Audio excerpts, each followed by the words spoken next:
सुलक्षणा देवी सरकारी उच्च विद्यालय 64तम वार्षिक उत्सव ढेंकानाल सहर स्थित सुलक्षणा देवी सरकारी उच्च विद्यालय 64तम वार्षिक उत्सव महासमारोह अनुष्ठित हो जाएगी। उक्त उत्सव में विद्यालय प्रधान शिक्षयित्री मिनती देहुरी अध्यक्षता करथिले। मुख्य अतिथि भाव विद्यालय पुरातन छात्री तथा राष्ट्रपति पुरस्कार प्राप्त शिक्षयित्री कृषिदा बेगम और ढेंकानाल सरस्वती शिशु विद्या मंदिर प्राक्तन प्रधानाचार्य उषा राणी पट्टनायक योगदान करी पिलामानंकु तांकर बहुमूल्य भाषण प्रदान करथिले। उक्त कार्यक्रम में विभिन्न क्षेत्र में कृतित्व अर्जन करथिबा पिलामानंकु पुरस्कार प्रदान करा जायतिला।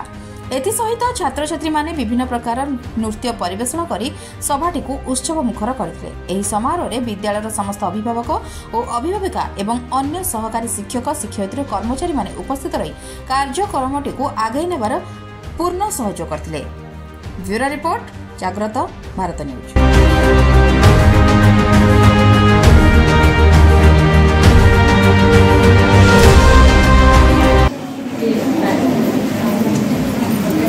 परम आराध्य विश्वर जगतर ठाकुर प्रभु जगन्नाथ पाद तले प्रणति उपस्थित समस्त मंचासीन वरेण्य अतिथिगण वरेण्य अभिभावक अभिभाविकागण आदरर कुनि कुनि शिशु भाई भौणी मैंने एवं सर्वोपरि यही अनुष्ठान को सरस सुंदर करने जो महाभाग माने समय दे निरंतर चिरंतन प्रचेषा चलती एठिकार दीदी सार माने समस्त को मोर प्रणाम जनाऊँगी।